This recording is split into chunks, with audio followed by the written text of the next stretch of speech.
Okay, welcome back to that Atleti Podcast, the best English language Atleti podcast in the land, back in your ears, on your screens. I'm Jeremy Beren. I'm joined by Ricky Menéndez, my co-host, and a returning guest, Michael McCleary. We're so happy and so lucky to have Michael back with us. How are you, Michael? Doing well, thank you. Thank you for having me back again. So we had Michael on. Those of you who are a bit newer to our show, we had Michael on one of the first episodes of that Atleti Podcast, I believe, toward the end of last season. And Michael, you regaled us with all kinds of tales about your upbringing in Spain. You are an American who lived in Spain, and Yes, seeing and supporting Atleti for decades on end.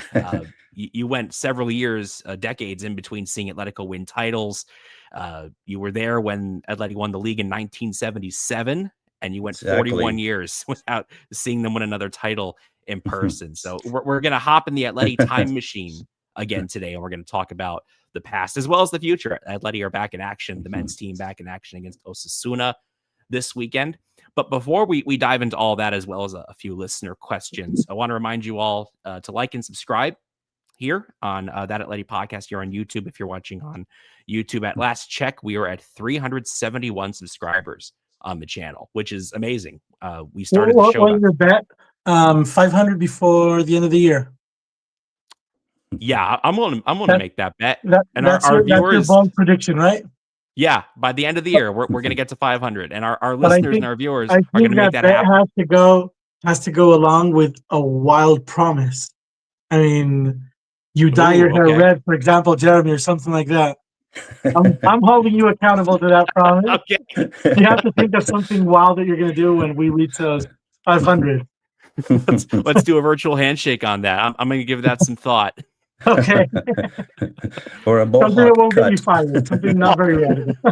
Like the faux hawk that Griezmann had way back in the day. Yeah. I'm going to have to do something crazy like that. Well, we've got some time to think about it. But thank you guys for listening and watching here on YouTube. We really appreciate it. Leave a comment as well. We love talking about Atleti with you guys. Before we dive into the other goodies in our goodie bag today, an Atlético Femenino update. We promised this last week. Ricky, you told me off air that it is maybe not the best time to talk about Atlético Femenino. To get that going, yeah. A very positive start to the season that has been sullied a little bit by a 6-0 home loss to Barcelona. Yeah, I most definitely jigged the girls. Yeah. You did. Talking about how their unbeaten start, but they lost to Barcelona and they lost to Manchester United in the Champions League. Yeah, exactly. I mean, before this these two last matches, there had been a very good streak of results. Atlético Femenino, no surprise, is kind of struggling as an away team. And they've collected a couple of draws, but they've had very, very significant wins. They reaped a 4-0 win against Granada.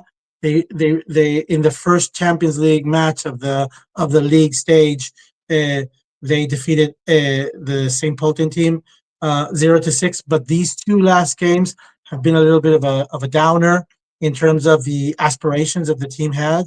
If I'm not mistaken, this morning the headlines the Atletico players were going with, or the predictions that they were making is dreaming about winning the Champions League, which I think is absolutely outlandish, seeing the huge difference between, for example, Barcelona and Atlético Madrid. I really don't think that Atlético Madrid is right there competitively on the ladies' side. And today there was another humbling experience a few hours ago at Alcalá de Henares, where Atlético Femenino play, and it's the same exact pitch where the youth league matches are held. So if anyone is familiar with the youth league matches and they've had the opportunity to see them, all of those competitive games have been moved to Alcalá de Henares. That is a sort of interim agreement between the city of Alcalá de Henares, which is a city that is like 20-30 kilometers away from Madrid, around 15 miles, and the idea is for Femenino and youth team and the Madrileño, all of the elite cantera teams, all of the academy teams, to move to the whereabouts that are being currently developed around the Metropolitano Stadium. So the idea is to down the line get rid of both Majadahonda, which doesn't belong to Atlético Madrid. It's they're renting that space from Rayo Majadahonda, and they've been investing heavily in helping Rayo Majadahonda develop the stadium to be able to host Segunda División matches.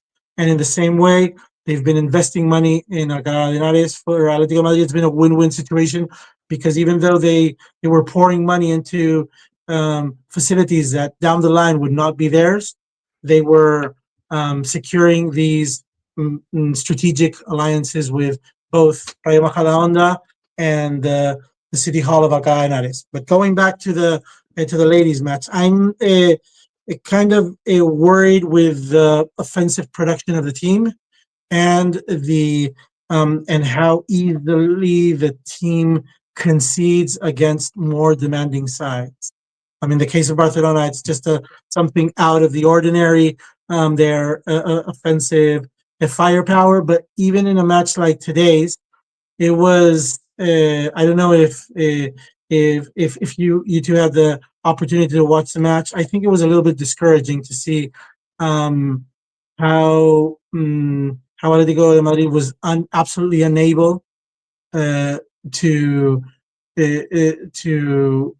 come up with some good opportunities, some real chances to score a goal against a Manchester United that was one woman down. They got a red card in the first half, and they really didn't struggle, and they played with one player less for around an hour. So I thought that was a discouraging result because of the way that the match developed, and when Atleti at the end of the match also received a second yellow. I think it was, I don't remember the player that was sent off when when Alexia, that was the name of the player, received the second yellow card, and she was also sent off. And it was again a 10-10 match. Manchester United seemed like basically the better team on the pitch today, and I think it's a humbling experience, and maybe it's a reality check for Atlético Madrid Femenino of where they stand in the European scene. That is kind of a novelty for Atlético Madrid that have been out of European competitions. I think it's for 5 seasons. If you talk about the Champions League, the knockout stages, and Liguilla, these mini league tournaments. I think the worst thing today was the injury to one of the Atleti players in the first half that caused the red card for Manchester. Yeah, she was taken off on a stretcher. So I haven't had any updates as to the extent of the injury, but let's hope it's not as bad as what it appears. Not any update from Atletico's medical staff. All I've seen is she's undergoing tests. All I've seen is that Gio's undergoing tests. So. Yeah. But it's bad. I think it's bad. Yeah. It does feel like it's going to be a significant injury. Yeah. But overall, it has been a fairly positive start to the season for Atlético Femenino, who, as you said, Ricky, have had a few lean years. The arrival of Luani, the Brazilian star, has really kind of revitalized an attack that has sputtered of late, but she's a really good player. There are some really, really good players. Bo Risa, Gio, Luani, Gabi, Macarena Portales. There's a lot to like in the team. But ladies football or women's competitions, there is not an equal difference between the sides. It goes from competing against teams that are significantly inferior to Atlético de Madrid to competing against sides that are significantly better than Atlético de Madrid. So Atlético de Madrid are in a very comfortable position towards the top of the league, and they can compete for comfortably trying to secure a Champions League spot, but eventually the competing for a trophy seems extremely difficult, and something has to happen. Basically, in domestic competitions with Barcelona, for them Right.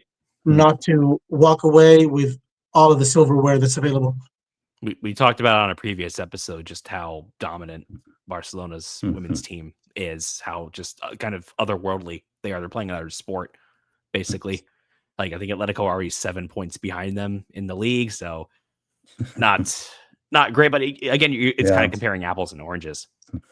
So yeah, like these are positive first steps for Victor Martin's team. Lola Gallardo as well, the captain, the long time goalkeeper, left and came back. Feels like she's part of the furniture at Atlético Femenino. She's been in and around the team for a long time. So any further trophies for her particularly would be pretty cool.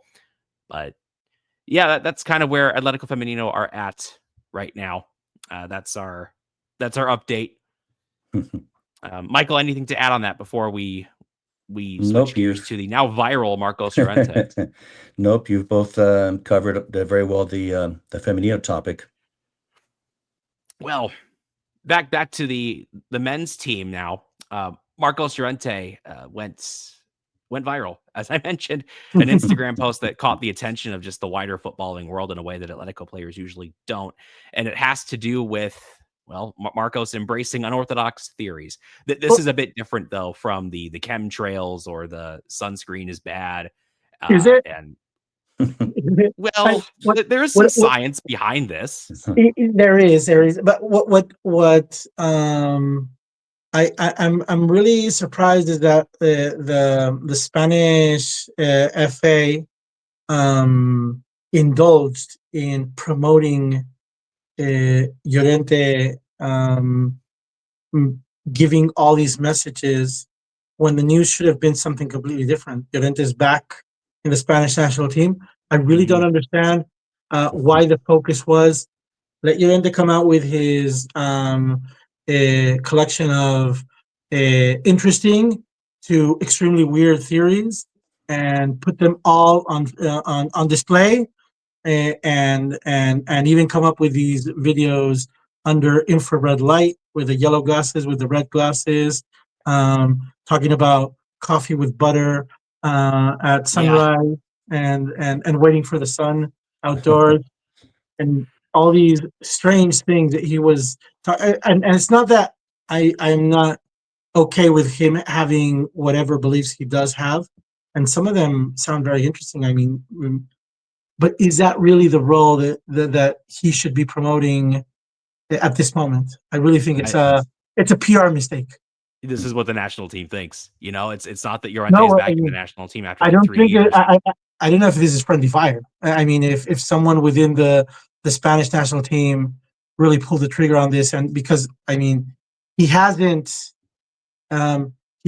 been given this stage to talk about his ideas as an Atlético de Madrid player. I don't know what sense it makes to once he's on the Spanish national team. The conversation around him isn't that he's a star player for Atletico or that he's one of the most verstal players in the country. It's or that he wears glasses. Or that he probably has some upside, and he could play in front of Carvajal or Pedro Porro.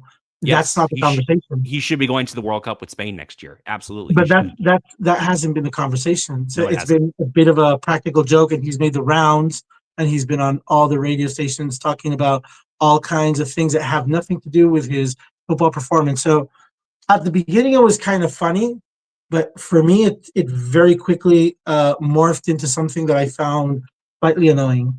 Right now, it feels like he's being paraded around, and like, look at this Atletico player with weird beliefs. It plays into something you and I have talked about a lot in the last few months, Ricky. Just the Madridista slant that the Spanish media always tends to take. Establishing a narrative that always diminishes the aspirations and even the merits of Atlético Madrid. So I think it's playing a little bit into that, that mainstream Madridista narrative that Ruben Uria so aptly calls Nacional Madridismo, that has some connotations that are pretty clear. Do you guys remember the last time Atletico had 4 players in the Spanish national team? Because I sure don't, but that's what happened during this FIFA break. Michael, you've been around longer than us. You don't even remember. No, I'm trying to think if for the World Cup 2014 or the U.S. World Cup, we had Caminero, Kiko, and I think there were a couple of players more. But yeah, that would be 31 years ago. Back there. Yeah. In 2014 was David Villa, who was about to leave. Juan Diego- Fran, Coque, Diego Costa. Diego Costa, who was also about to leave. About to leave, yeah. But since then, no, I haven't recalled. And then I remember years we didn't have a single player, especially from the late 90s until Torres was, after I don't know how many years, 6, 7 years, finally we had one international, and it was, Torres. And here we are again, and the main topic of discussion over this FIFA break, as it relates to La Roja and as it relates to Atletico's presence in La Roja, is that Marcos Llorente wears glasses. He wears special glasses during the daytime and during the nighttime. It's not that Alex Baena played really good minutes against Bulgaria. It's not Pablo Barrios is further staking his claim for a spot in the national team in the U.S. next year at the World Cup. It's not that Robin Lenormand continues to score and set up goals. He has 4 goal contributions in the last 5 games. Give this man the number 9 shirt. The number 9. Yeah, it's the social media. You'll go to, some sports websites. I don't want to mention any names. And they'll say, they'll say in this video, what you're about to see is the most incredible thing since, Jesus walked on water. And then you go to it and he's like, what? Or another one will say, what so-and-so said about Atletico is going to infuriate the Atletico fans. I mean, it's all come-ons. This is what's so sad about, a lot of the social media today. It doesn't focus on the sport, and they find ways, as you were saying, to kind of do little jabs to Atletico, and really see if we will take, the bait. Yeah. Yeah. And we have too much self-respect for that, and we're too big a club for that. Yeah. And we're going to have a discussion about this a little later on in the show with a listener question, but I've gotten used to it, having observed and supported the club for so long, that these are just the kind of morbid curiosities that the media narratives tend to take on when Atletico players get into these kinds of positions of, like, you have 4 players going to the national team. We have 12 internationals who are on duty in this FIFA break. Right. And no injuries. Yeah. Thank God. I know. But, Scaloni didn't play Alvarez in Argentina's last game. Good. Is it time to get worried about Cardoso yet? I was going to bring that up. So Johnny Cardoso has been battling this ankle injury since the Gold Cup. Atletico signed him knowing he had this ankle injury. He's now set to miss the Osasuthna game after a relapse, a collision with Coque eliminating his competition during Tuesday's training session. So, I'm starting to get a little worried about Johnny's ankle. He hasn't played since the end of August. So I don't know. We're still fairly early in the season, right? 10 games in. But Johnny hasn't played since the Alaves game at the end of August, and you and I talked about this. I think last week or the week before, Ricky. You can't burn Coque. You can't burn through him. Like he's holding the midfield together. Like Barrios isn't on number 5. We've talked about that. We've seen that he can do a good job as a number 5, but that's not where he helps the team the most. That's not where he shines the most. So I'm a little worried. I'm on a scale of 1 to 10. I'm at about a 5. I'm 5.5 with Johnny. I'm keeping my eyes on it. And he's also jeopardizing his chances for playing for the U.S. World Cup because he's missing all these, opportunities. And Pochettino is not going to just grab him because he plays for Atletico unless he's been playing and shows, that he can contribute to the squad. Yeah. How many more call-ups will he have? 2, maybe? Maybe 4, because there's the one in November, and then I think there's March, and then maybe another one before the World Cup. So it might be 3 more, maybe 6 games. Yeah, but they're dwindling. Yeah, they are indeed. But luckily, fortunately, everyone else, including Jose Jimenez, is back. Thiago Almada is back. These players are going to help Atletico against Osasuna this weekend, and we'll preview that toward the end of the show. All right, guys, it's time to hop in the Atleti time machine a little bit.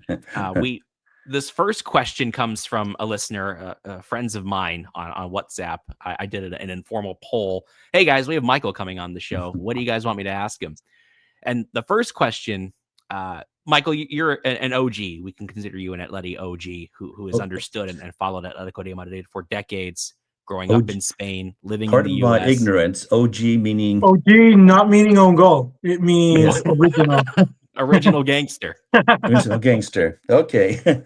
Thank you. And you also have an understanding of the US market. So we talked a little bit about this off air, but what do you think that Atletico as a club has to do to really grow a large fan base in the US? What needs to happen for this to occur in the future? I think there's a pretty good argument that Atletico are the biggest club in Europe without a major American presence. We're behind at least half the teams in the Premier League, the evil twins of La Liga, Barca and Real Madrid, Bayern Munich, Dortmund, a few teams in Italy, probably even the old firm in Scotland, just as a frame of reference. So what are the steps that in your opinion, Michael, need to happen for Atletico to start growing this North American fan base? Get a billionaire to invest 100 billion. No. Well, that might be coming. Something like that might be coming in the next year or two. But definitely, the marketing, has to be maybe a little more aggressive, a little stronger, and then also showing what Atletico truly is. We're not the others. We're not a Barcelona, Real. We're not a Man U, PSG, etc. We're still a very big club, but I think that they have to take advantage of what we have going, this certain spirit and fight that we have. We're the ones that are giving, hell to the big boys, and we're not far away. And to market certain players, I mean, certainly Julian Alvarez is a big star, and it also will take money because, as I think Ruben Uria says on his show, you need to accompany Julian Alvarez with another player or two of his level to have the team, bring the team's capabilities of winning titles. And I would think and what hope kind of that players would you like? I'm not going to ask you for names, but what kind of players would you like to see as a signing? What positions or what areas do you think that money is better spent on? Well, usually it's always going to be attacking players or midfield players. I mean, defenders are certainly critical as goalkeepers. We've seen, Oblak for many years, how, critical has been for Atleti success. But I would love to see, one of these wingers, I'm going back to the Brazil, the 50s and 60s, the Garrincha. I mean, one of these players that just absolutely, leaves the defender, falling backwards and be able to then, go in and make that pass. And I would love to see the son of Falcao, meaning that another Falcao type player that just goes and scores goals like he did, or a Haaland type of player. So, and then, a Rodri. I mean, he was our player, but somebody that is right there to really organize and be the key and be the engine of the team. So players like that, they're not going to be cheap. I always hope and pray that we can get canteranos. That's why I love seeing Barrios out there, Coque, Giuliano too. Yeah. And we have a good academy when you think of, the Madrileño, the Atlético C, the, juveniles. So I think that from there, some type of a star player to emerge, like a Fernando Torres. But you would need to have a lot of money. You would need to have a Madrileño competing at least in Segunda División. No, you would need to pursue in the aggressive mode that I think Atletico Madrid is doing this season. Promotion for the team from the third tier to the second tier at least. No. Yes, that's important. They're on track to achieve. That's important because then you don't have to start loaning them out to other teams from Segunda. They'll be right there at home. and certainly Segunda is a much stronger than Primera Federación. So it is very important to be able to get up to Segunda, and then those players can further develop in Segunda. And people may not realize, but I think in the 90s, when it was Atlético Madrileño, they came in second in Segunda. Yes. And they couldn't go up, of course, because you can't have two teams from the same club go up there. But they actually went got as far as a second place and technically promotion to Primera. And I think it was in the early 90s or mid 90s, somewhere around there. Yes. It was probably when the first team was starting to crumble. And it was right before the doblete, because I don't know if you remember, Michael, that right before the doblete, there were a couple of years that were very, very dangerous, on the verge of disaster. And I think that the team relied only on Caminero to save the day during at least 2 seasons. So And then what happened? I did look up the information of Atletico players in the Spanish national team. Having 4 players would be a record, actually. I thought that there had been more than 2 players in 1994. I was absolutely wrong. Caminero was the only player to go. 2002, Antonio Lopez. 2006, Fernando Torres, Pablo Ibáñez, Antonio Lopez. 2010, we remember that one, Fernando Torres and David Villa. 2014, as you were saying, David Villa already on the exit ramp. Another player on the exit ramp, Diego Costa, Coque, and Aspiricueta, who was signed at the beginning of that World Cup. 2018, Coque and Saul, and the Qatar World Cup, Coque. So having 3 would be repeating the record-setting figure, which has always been sort of an internal criticism, and why Atletico fans perceive the Spanish national team with a bit of resentment, because there's always a feeling of being underrepresented in terms of the historical importance that the club has. Going back to the Cantera, Jeremy and Michael, maybe we can bring Sancris back to the podcast sometime, because there is a sense of people of the club selling its soul by renouncing to the younger talent and bringing starters from other clubs at an age where development is not expected, just with the intention of the quick win and getting that promotion during this season. So it's a little bit of a make or break kind of season for Fernando Torres. I'm sure that, Jeremy, you've got on your list of things that you want us to talk about, the news that has emerged around Felipe Luis. Yes. I think that Fernando Torres is kind of in the hot seat, because this is a make or break year. It's going to be good for his reputation and his future within the club. If he doesn't, it might mean that the club is going to run out of patience there. Yeah, this is the most pressure he's been under as Atlético Madrileño. Yes, it's a high pressure year for him. There's now kind of an expectation with the more experienced players that were signed this summer to the B team. There's an expectation that he wins promotion this year. And Atleti B are playing in Segunda when was the last time Atleti B were in Segunda? Was it in the 90s? What happened was that the year that Atleti was relegated, they got relegated to Segunda. They got to Segunda, and in Segunda, the Madrileño had to be relegated to Segunda B. And they never came back. The Atlético C team in Segunda B had to be relegated to Tercera, and then it disappeared. So we kept knocking all of our teams down because of that relegation. The relegation that was the last time they were in Segunda. 99, 2000. Oh, what a disaster. I was only 5 years old when that happened, so I had no idea what was going on. You're lucky. But, oh my God. You were spared of that grief.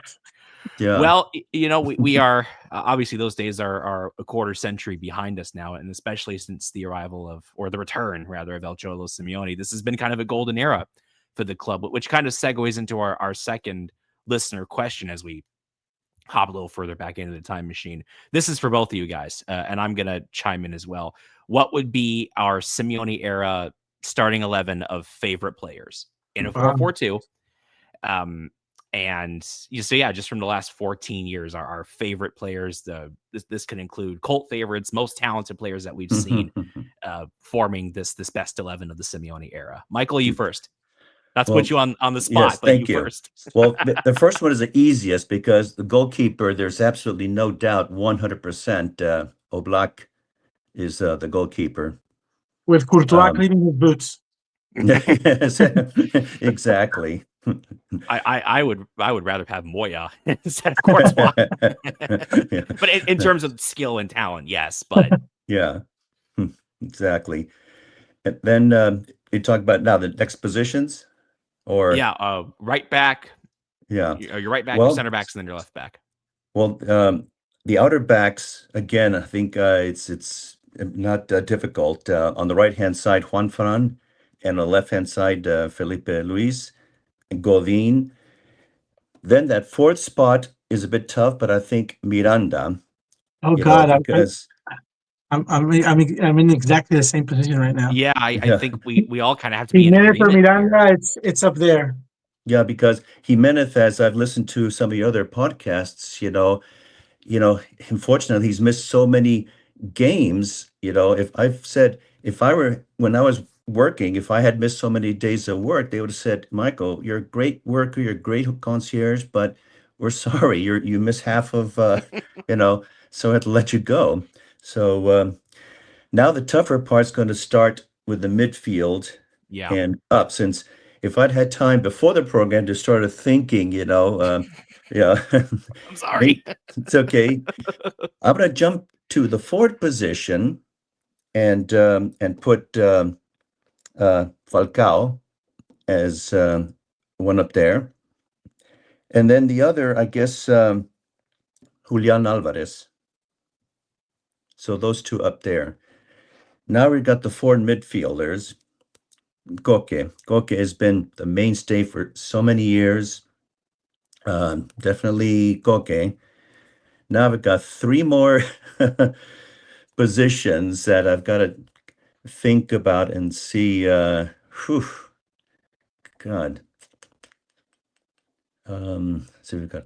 Can I play 4-3-3? Yes. Yeah. Begrudgingly, I'll allow it. Okay. So I'm going to need a little bit of help here, maybe. I'm just thinking, God, because some players have been out of position, like Marcos Llorente. But yeah, how would Marcos fit into this? Because he's played like 4 different positions. Yeah, I mean, I don't think Llorente can hold. Maybe one day we have to play top tier, but I don't think he would hold among the 20 best players of the Simeone era. That's my maybe overreaction of this little game we're playing. Interesting. Yeah. For me, he's probably on the fringe. He might just get in, but he's probably he just might crack the top 20 or the starting 11. The top 20. I don't think starting 11. Okay. Like, for example, I'm not putting him over Gavi. Yeah. Oh, I can't forget. How can I forget Griezmann? Oh my gosh. Yeah. I mean, yeah. Where does Griezmann fit? Yeah. Well, would you displace Alvarez for Griezmann? Yeah. Well, if you have to take over 14 years, Griezmann has earned it because, he's become the all-time leading scorer, and Julian has just played a season and a bit. So if I guess to say, sorry, Julian, you'll have to be, player number 12, and Griezmann is going to be the player, up there. And gosh, I'm sort of blanking out now as to who two other midfielders would be. So I'm going to maybe throw it to Ricky there. Yes. I'm going to replicate the defense. Probably Oblak as a goalkeeper for sure. Juan Fran, Felipe on the sides. Godin and Jimenez in the center. Not Miranda. The Barca league starting defense. I would go for 3 in the midfield, bringing Griezmann back to the midfield, and I would play with Griezmann, Koke, and Gavi, and they just have to figure out how they're going to play in that area. And up front, I'm going to go with the holy trinity of Julian Alvarez, Diego Costa, and Falcao. Okay, And that Yeah. would be you're cheating a little bit, but my I'll dream allow Yeah. of 4-3-3. See, I was I'm blanking cheating a out lot. with I'm Gabi. getting away with murder here Yeah. because actually I'm playing a 4-2-4 or something like that. It's like a little bit like Yeah. Well, Real Madrid tried it's to play with Xabi Alonso against when they were 5-2 down the other day, Oh. and they were trying to come back. Yeah, it was like let's put all Well, the offensive player there and see what they Yeah. can figure well, it's out. tough because you've got Thiago and you have Raul Garcia as two Yeah, other that are now are coming back, and um, it's my senior moment. But I'm yeah, I mean, absolutely aware. I'm absolutely aware. But those are yeah. and I can still think that maybe the best Saul has a claim there. Mhm. It's a very short stint of that best Saul. We only have See, like 2 seasons that's of the that thing. Yeah. of that quality. But Falcao was here for that much time, and he left an indelible Yeah. mark. Oh, Yeah. So yeah. it's not about the time it's spent. No. It's about um, the key performances, and I think that would be I would be very happy with that starting 11. Yeah. You know, Luis Suarez is a legend, but if you have to say Luis Suarez or Falcao, it Yeah, has to be and Falcao, especially I because think Falcao was in his and prime. And Luis Suarez, I'm aware that I'm leaving David Villa, I'm leaving yeah, Luis Suarez out, and I don't know. The first Joao Felix, so that first half of the yeah, league was phenomenal. yeah, yeah. Uh, he was the best probably player in the the country. probably the peak of his career. Yeah, Hmm. Uh, yes, undoubtedly. and there's so many players. There's so many good players that Atletico has had. We're Yeah. talking about Pablo Barrios. Pablo Barrios will have a claim to the Yeah, Oh, to the yes. throne in in a couple 10 of years years, time. Yeah. Barrios is going to Right. be on this list. I expect if he Exactly. continues growing as he has. Michael, do you have your midfield yet? Because otherwise, I can go. I can name mine. Yeah. Well, with the midfield, I mean, named Koke and, and Gabi, obviously, and Raul Garcia. Raul Garcia was one of those players, sort of like what Patricia Canton said of us about Koke. She said, you don't notice him when he's on the field, but you sure notice him when he's not on the field. Exactly. And I sort of model myself after um, Raul Garcia at work. Not that I go around, and knocking people around like that, but I do not retired, but I do my work, but I don't do it with glamour or glory and say, look at me, look what I did, pat myself. But I was a mainstay there at the hotel. And when I wasn't there, I think that they could notice that I was not there. But then when I was there, it was just like, okay, everything seems to be working. So hopefully I'd named 11. So if I'm missing one, well, I'll let you, Jeremy, be the coach and fill in that last slot. All right, my 11. Oh, because I've been thinking about it as we've been talking here. Man, you've done us dirty with this one. You could have given us a heads up or something that you were going to. You're right. It's my bad. That's right. That's my bad. That's my mistake. But it's led to this very fun debate. So have we really lost here? Have we really lost? I'm naming Oblak in goal, of course. Juan Fran and Felipe as the fullbacks. And then Godin and Miranda as the center backs.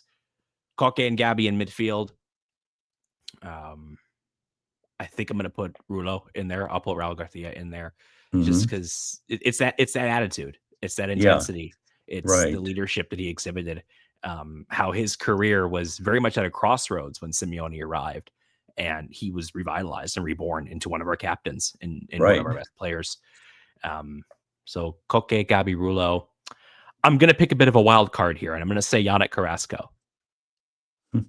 Okay. I'm going to say Carrasco because, 266 appearances, I think, over 2 stints. Such a vital role in that league title win in 2021. Over those 2 stints, he was really 2 different players. We signed him from Monaco, and he was this raw, flashy, kind of unpolished winger who quickly became a key player, scored in the Champions League final that we should have won.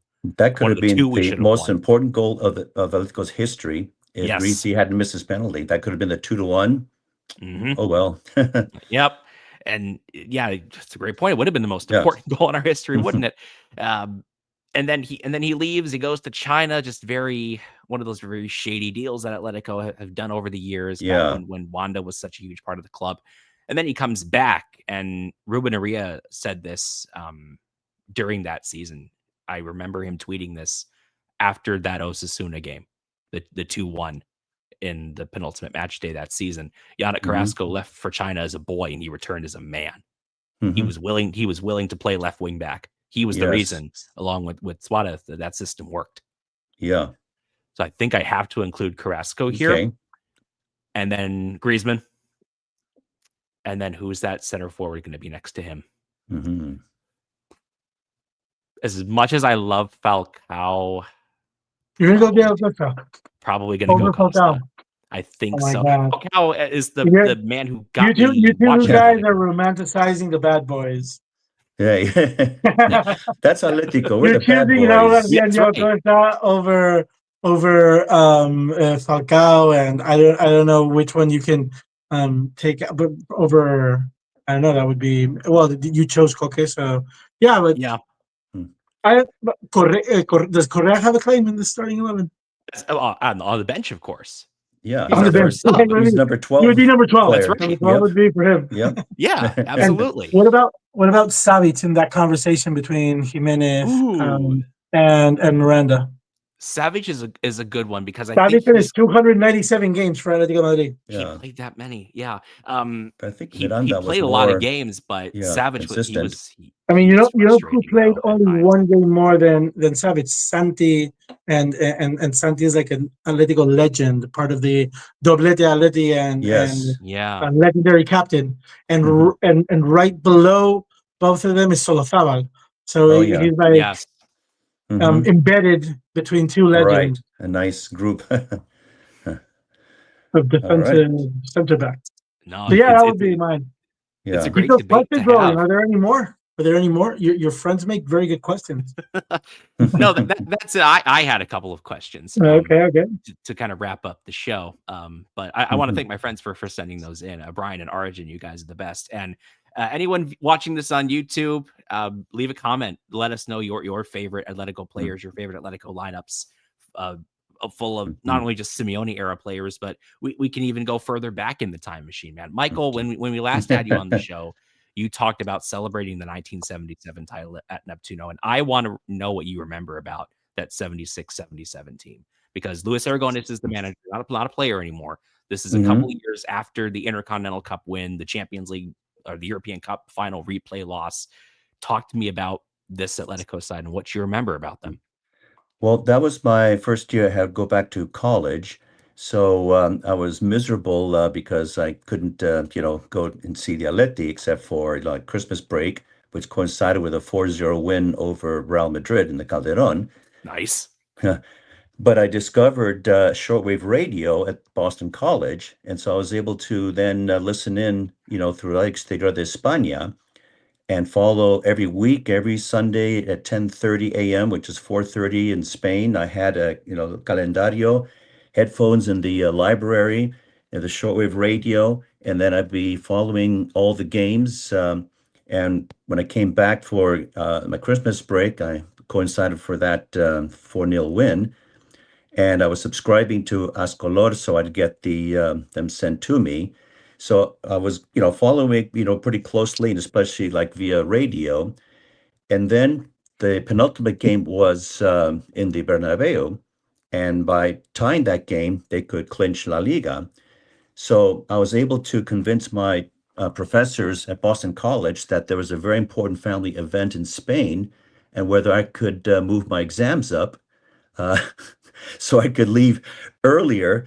And so, yes, I got my exams moved up and flew back in time to be able to make it to see that 1-1 in the Bernabeu with one jornada left.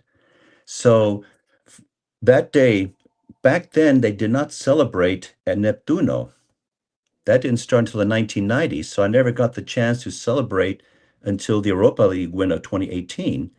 So I remember that after the game at the Bernabeu, there were about maybe 300-400 Atléticos, all the big group. There wasn't really the Frente then, but all the Atleticos that were at the game in a big group started marching through the side streets heading to Bravo Murillo, which I'm sure Ricky knows that street that leads to Yeah. Plaza Castilla Cuatro Caminos. Yes. Then when we got to Bravo Murillo, we started heading towards Cuatro Caminos, all this big group, blocking traffic and everything and chanting and singing and I was towards the back with the son of my high school soccer coach. And when we were almost at Cuatro Caminos, suddenly it was as if Moses parted the Red Sea. All the crowd just kind of opened up, and I'm staring at anti-riot police with shields, clubs, Party's over. helmets, and everything. And we just all scattered. I was fast, and we just ran and into the metro at Cuatro Caminos. And that was the end of the celebration that day.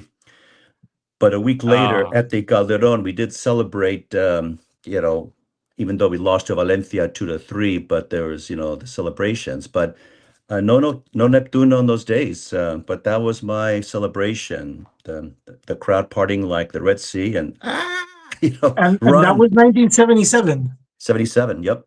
That's really surprising because I've always heard that the first celebration at Cibeles was when Atlético de Madrid won the Recopa, the Cup Champions trophy in 1962. And since Real Madrid won the league the following year, and they also went to Cibeles to celebrate, Atlético fans said, no, we're not celebrating at Cibeles ever again. That fountain is tainted. We're going to the other one that we like more. It's down the street. So they moved the celebration down to Neptuno. So I thought that was something that came from the 60s, but I guess it wasn't absolutely ingrained. Because I was there to celebrate the Copa 1972, 76, 73 Liga, so Intercontinental, so 5 titles between 72 and 77. I lived there, but I don't recall, vamos a Neptuno. So that's why it was frustrating. In the 90s, when it started in earnest, I was here, and it wasn't until 2018 with the Europa League win that I was finally able to see them win in person and be in Madrid at Cibeles. And one of the best pictures I've ever taken, which was not easy because it was with a regular camera, but everybody was standing with their phones, and I was not that close but far away. But will have to show it to you one day. It's a picture when the moment that Torres kisses Neptuno. Yes, that's awesome. That is a great, one of my best shots of all time. What a moment! Wow. Yeah. So no, go ahead. Yeah, no, because we were talking about going back in time, and I remember I'm talking about primarily from 73 to 83, and talking to older fans then that would talk about the old Metropolitano and players in the past, and now I'm like one of those old men, so to speak, going way back.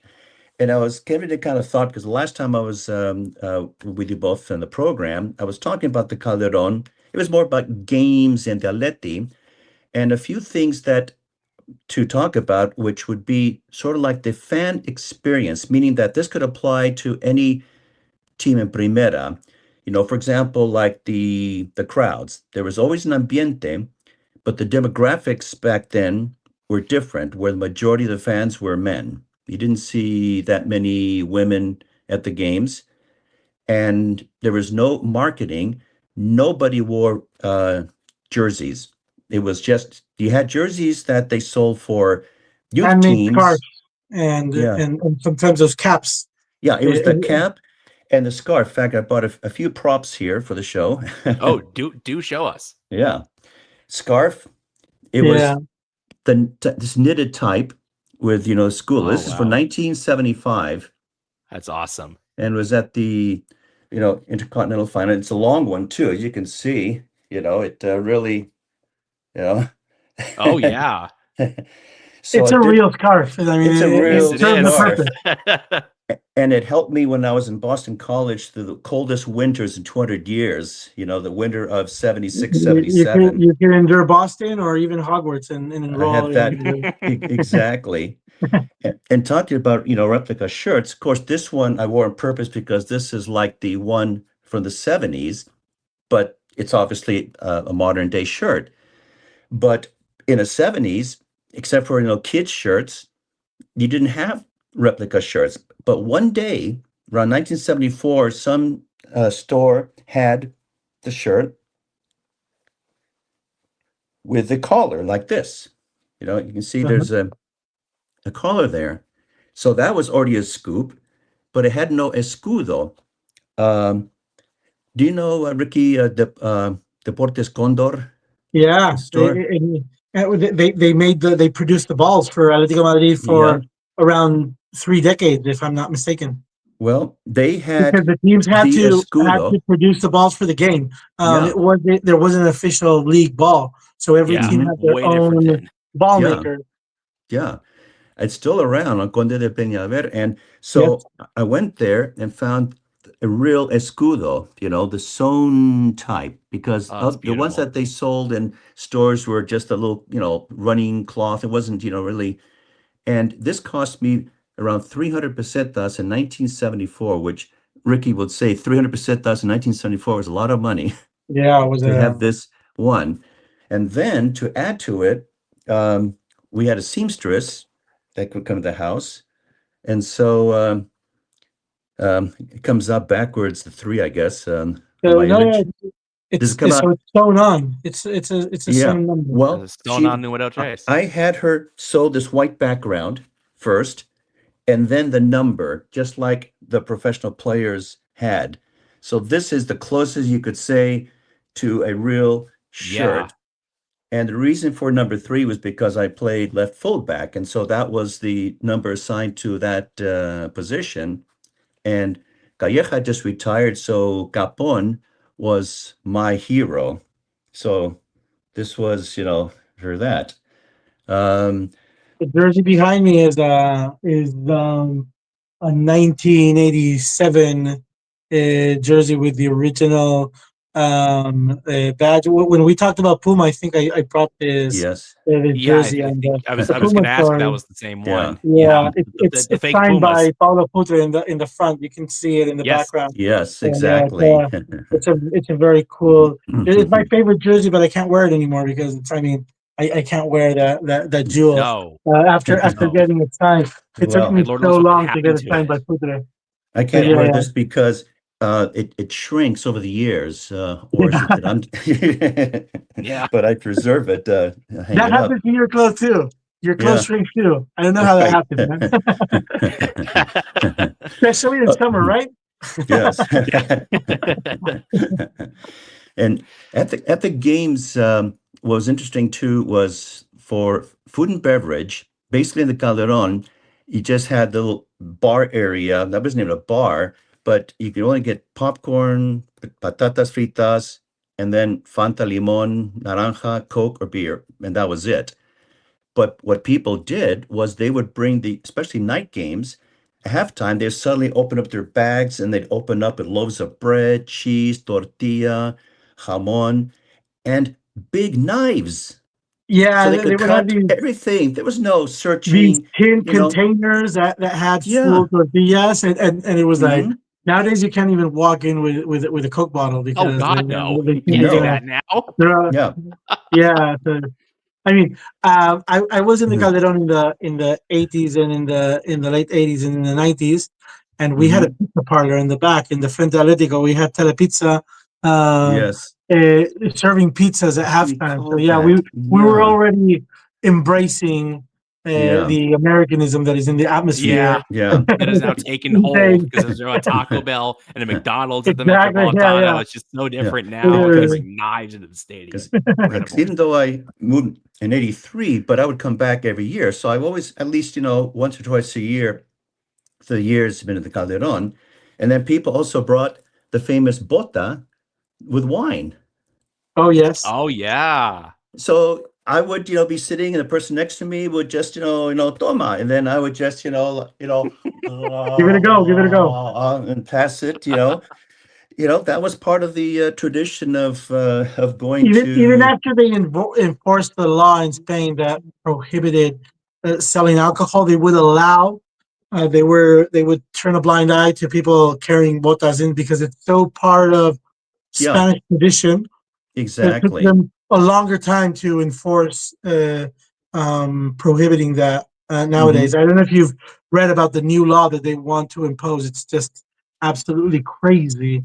While in Germany, the stadiums are connected directly to the beer factories. Oh Here in gosh. Spain, they're turning football stadiums into these pristine areas that have nothing to do with the rest of the country. I mean, it's like Yes. okay, I'm really okay with not allowing people to smoke inside a stadium, keeping it smoke free. That's okay, but the idea Yeah. of it, you can only drink alcoholic beverages if you pay for a VIP ticket. Mhm. It's Yeah. just it's just ridiculous. It's a ridiculous I know. measure, and I guess that sooner or later it'll be knocked out by some kind of lawsuit that will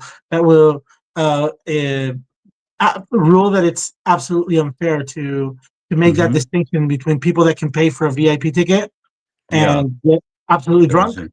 and Yeah. people that are. And they were thinking about having breathalyzers at the entrance of the stadium. So I mean, yeah, I it's mean, just thinking.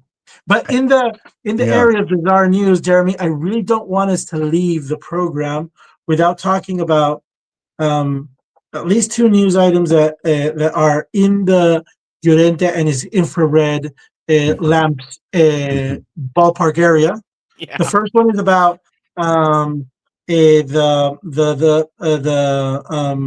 the news that emerged today about Antoine Griezmann and Barcelona being held accountable. Yes, that for wasn't the in my notes, but 15 we can minutes. talk about that. You had that in your list of things that you want to talk about. It wasn't on my list. I saw it this morning, but I forgot to put it on my list. But yes, we can talk about that and the Felipe update, and very quickly on Osasuna on Saturday. So and the Miami Dolphins landing in the Metropolitano. yes, saw that. Yeah. Atletico dealing a pretty serious blow to Florentino Perez's ego. Yes, by and creating an Atletico fan base in Miami. Yes, so let's segue to that. Miguel Angel Gil and Stephen Ross, the Dolphins owner, have a long-standing like business relationship. They're very close. Yeah. So the Dolphins and the Washington Commanders are going to play at the Bernabeu next month as part of the NFL's ongoing international games initiative, where they just add to these every year. They're playing so many games in London now. I can't keep up. I got to get up at 7 a.m. to watch the Broncos and who was it last week? Two terrible the Broncos and the Jets last week. Yeah. Christ. Yeah. Pretty interesting game, by the way. It was a pretty good one. Yeah. If you like just absolute slugfests. But the Dolphins and the Commanders are going to be playing next month. So Atletico struck a deal behind the scenes. This was reported in Voz Populi last month. They struck a behind-the-scenes deal to host the Dolphins practice sessions and the press conferences at the Metropolitano. They're also going to be selling Dolphins merchandise at the stadium. Florentino and Real Madrid tried like desperately to get the Dolphins to come on back to the Bernabeu. The game's going to be here. Why aren't you here? But Atletico, the Dolphins said, no, we have this agreement already with Atletico. So that is a pretty big development. Ricky, you and I have been talking about this, how the Metropolitano is rapidly becoming this incredible destination. And this is in large part due to the work of Oscar Mayo, formerly who worked at La Liga, is now in charge of branding and partnerships at Atletico. All these deals he's been putting together behind the scenes to increase Atletico's global exposure and global footprint. This also ties into what, Michael, we were talking about earlier with how Atletico are going to grow their brand in the years, decades to come. This is a slow burning process. It doesn't immediately happen overnight. And Atletico started behind the 8 ball. Yeah, I think you do have to think out of the box and as Michael was saying, not go down the avenue of the big teams that already have the brand recognition, the name recognition. You have to work in different kinds of markets and establish yourself as that mainstream niche, if that is a thing. I think that Atletico has the claim. Alternative. Exactly. Atletico already has that capacity to be the outsider from within, within La Liga, from within the Champions League. That other team that I think can gather fans around an alternative side that is not Real Madrid, Barcelona, Bayern Munich, the two teams from Manchester, Chelsea, the teams that they get all the brand exactly. recognition and they get all the media time. I think that Atletico can find its own path. I would say in a similar way that what Wrexham does in Wales, Sure. looking for that different approach to Right. marketing a team and attracting fans in a different way, based on narrative or based on a different story to tell, something that has more of an emotional link than the actually passion, the that emotion, actually not have to being do like with the others. a sports result. Yeah, there are other teams that you can root for that are unfortunately more successful from the trophy point of view, but this is a team that has a charm that is undeniable, and I think that Undeniable. it aligns with other teams in the world like Boca Juniors or teams that have this special aura, Napoli, which is that a type of, word. Napoli I is think a it has to really do good with aura example. farming these days. Well, I've got a couple of more items if we don't go back in time again. So Yeah. I have another prop here. What do you got? Well, back in the days in the Calderon, most of the seats except that grada were just cement benches. Whoops, Ricky went sideways. Ricky, you turned upside down. Yeah, we were singing like this. I did. Did he freeze? I think he's frozen, but He's frozen. He's kind of tilted like this. If you're watching on YouTube, you can see what. All we right. mean. Well, he's probably logging back in. So yeah, he might come back in. Yeah. So back then, most of the benches or seating the Calderon were just, wood or cement, slabs. Right. So to have comfort, you rented almohadillas, the cushions. Oh, yes. And here's one from That's one the of the cushions. 1970s. And you can see, it doesn't have the Repsol ad, but you can see the escudo there, So, oh, yeah, it's really faded, but yeah, you can see it. Yeah. Well, it's actually embedded, and I actually back then tried to paint it, and then I realized it was a big mistake. So thank goodness, but you can see as there, the light reflects. Yeah, So now you can see it. how did I get it? Well, one day, one game, I was in the very top, fondo, so there was nobody behind me. And so I looked around, there was nobody close, the game had ended, and I saw one in very good condition and just put it under my jacket swiped and it. swiped it. But I'm so Awesome. glad because it's a museum piece. And also bonos, this was my Sophia card. So this was my original. This part's the original from 73, 74. Oh, wow. And then they fit it into the 75, 76. So you paid for the year, and then you had monthly payments where a gentleman would come to the home once every 2 months, and you'd pay like here, May and June. Then you'd pay, 2 months at a time. And supposedly this had to be up to date. And then they would tear one of these off for the game that corresponded. They didn't. They should have been torn all the way up to here. But that was how the bonus worked. And then this one is the last one before I had to give it up because there was no socio, no abonado. This is it, the back there. And that's wild. And again, you paid for a month, and then like this is March 1983, and then so a couple of these coupons. So when you went to a game, you'd have to present this, and then they'd rip off number 18, March or 19, whichever games corresponded to that. It was a very different way of doing things, back then. Oh, yeah. Imagine somebody coming to your home. Oh, yeah. That is the wildest part. Someone coming to my home to collect my dues, my socio dues. Yeah. How much did it cost back then? I tried to recall my very first abono back in 1973 in the summer was maybe 800 pesetas, which today it would be an absolutely ridiculously low amount, like, 5-6 euros. Yeah. But back then, that was a good amount of money. I mean, 100 pesetas, we used to be 4 or 5 high schoolers that each would have 100 pesetas. And then each person could buy a round of drinks for everybody and a couple of tapas for just 100 pesetas. So it bought a lot. And I remember I got my first summer job at the base there, so I could earn money to pay for my first abono. So I was very proud of that, that I earned my money to pay for my first, socio abono. And back then, they didn't change the numbers every season. So if you had a number, you just kept that number. They didn't recalibrate like they do now. Hey, Ricky's back. Yeah. Yeah. Different Yeah. device. My primary device died on me, so Yeah, well, camera welcome angle. back. Yeah. Yeah. I was showing Jeremy the Almohadilla that I had taken, Oh, I've yeah, got one of those. Mine is more yeah, modern. I don't know where I yeah, put it because I had it. I used to have it up there, but I must have moved it somewhere yeah. else. And my socio cards, and I told him how the band used to come to the home every 2 months, and you paid like the abono and then the monthly, due. So there, was Which is just May, June. crazy. That's wild. Yeah. It's amazing though. It's wonderful that you've kept these treasures of the club. Yeah. And just Yeah.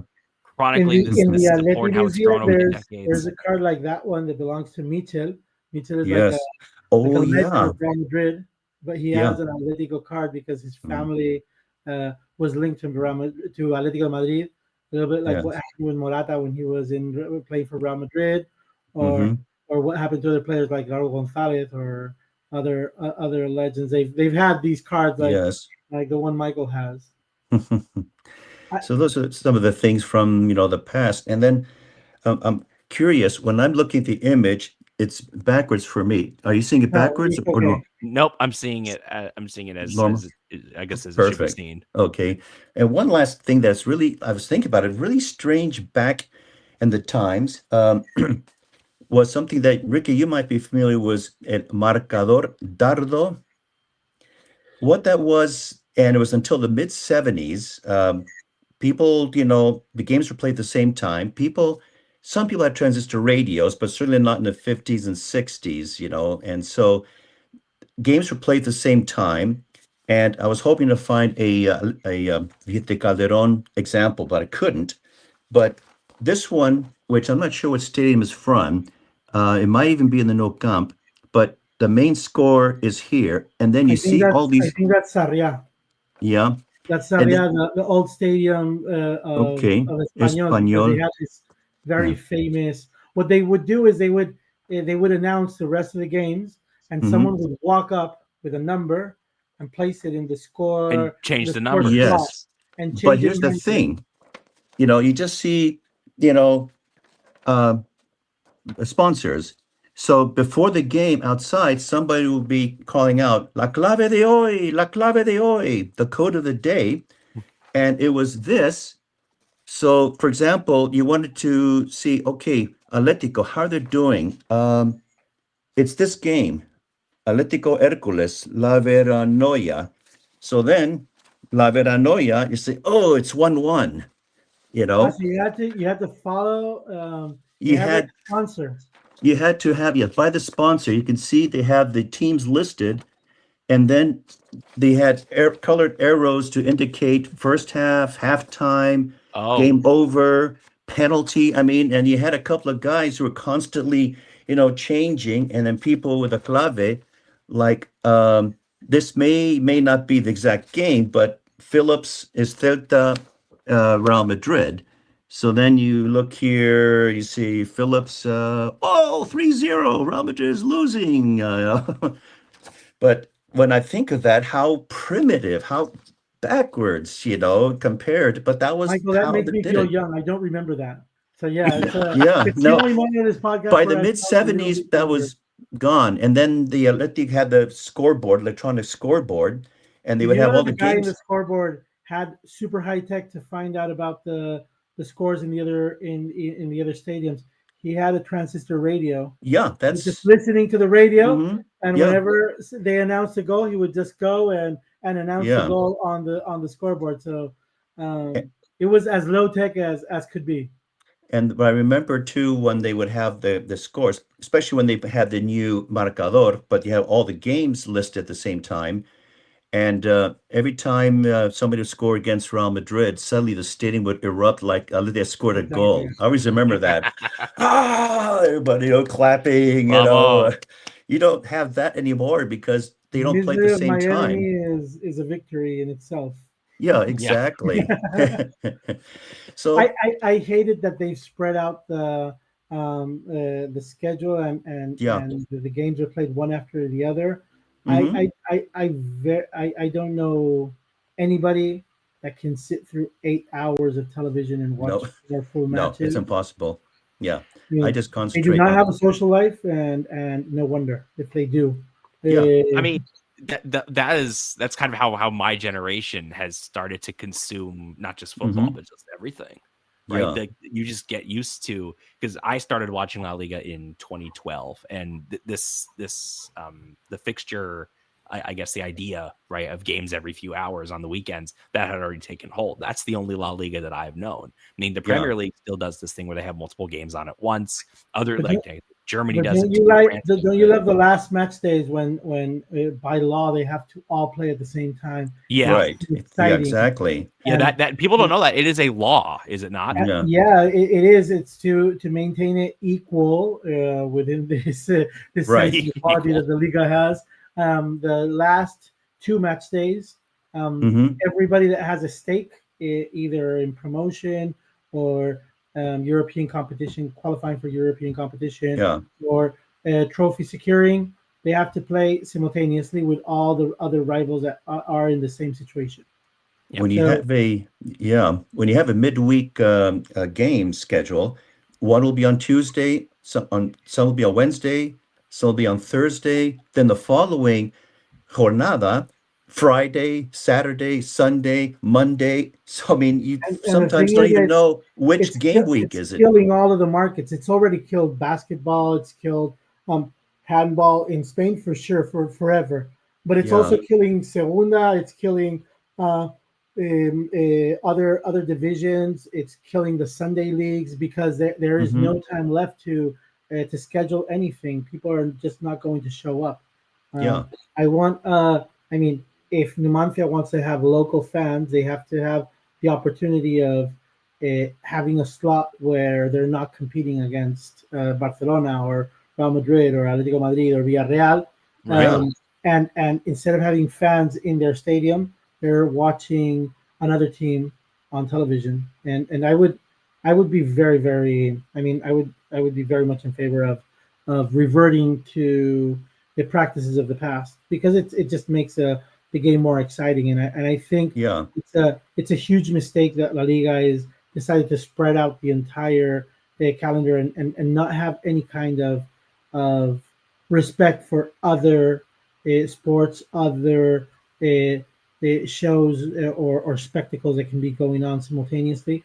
It's just taking up all the space, all the prime time slots available, and just I think it devaluates Yeah. the value of La Liga. I'm not going to watch Rayo Vallecano 2 hours ahead of my team or 2 hours after my team. Unless I'm in a will just really good mood, I'm not watching. Yeah. If Atleti lose, I'm not watching another game after Atleti. No. Absolutely not. Even if Atleti draw, I'm usually not inclined. I have writing to do. I have podcasting to do. I have a social life I have to try to enjoy. Yeah. There's a lot of other things. I mean, for me, If the Atleti best. win, I'm in a fairly good mood. I can watch like Celta and Athletic or something. I have a partisan viewing during the Champions League days, but I love the Yes. other day where Atletico is not playing and I can watch the multi-channel and Yes. and see all of the action taking place at the same time. That's first class television product. That's cool. Multi-channel, multi-signal broadcast of all the things that are going on at the same time, and you get to see more players, more games, and it's exciting. You see what's at Yeah. stake from 1 minute to the next, and I think that's lost in La Liga for the moment.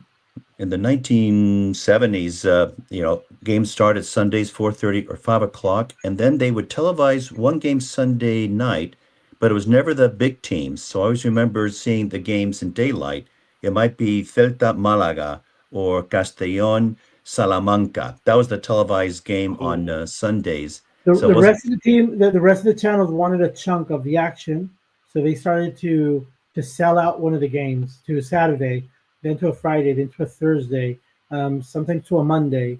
But now with Tebas, it's just spread out, and it starts on Friday, it ends on Monday, and it's all the way in between. And you always get the same teams paying the highest prices in terms of losing potential fans going to the stadium. You get Rayo Vallecano playing a ton of games on Mondays. You got Atletico de Madrid playing all of their games on Sunday nights at 9, which is terrible. And it's made some of the peñas that support Atletico Madrid from outside of Madrid just disappear. They've disappeared. Alicante disappeared. Their team. Which is just so sad. You and it's always so get Real unavoidable. Madrid in the sweetest spot, of course. Why not? Saturday at 9, when you have a day before when the weekend starts, you have the Friday evening, and then you have the Sunday afterwards. You have like in the middle of that slot. So yeah, this is a hugely delicate topic, because I mean I get really it ticks me. Exactly. It's made me really, really upset. I mean, it affects us less here stateside because I was going to say that. 3 o'clock is for us to 9 o'clock. So in a way, it's not bad for me. But as you're saying, kids, school next day, people are working the next day. I mean, it's tough.